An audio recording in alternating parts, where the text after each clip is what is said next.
আমি যদি প্রথমে বর্তমান অবস্থাটা বলি, গত ১০ বছর, হ্যাঁ মোটামুটি ১০ বছর।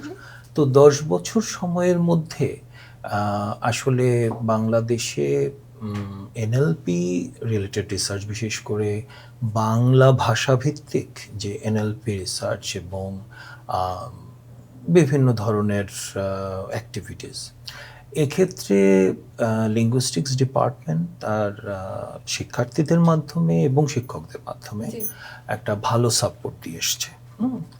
এটা সরকারি পর্যায়ে বিভিন্ন উদ্যোগ আছে, আইসিটি ডিভিশনের অনেক উদ্যোগ আছে, সেখানেও বিভিন্ন ক্যাপাসিটিতে লিঙ্গুইস্টিক্স ডিপার্টমেন্টের টিচাররা কন্ট্রিবিউট করছে, আমাদের ছেলেমেয়েরা ওখানে কাজ করছে।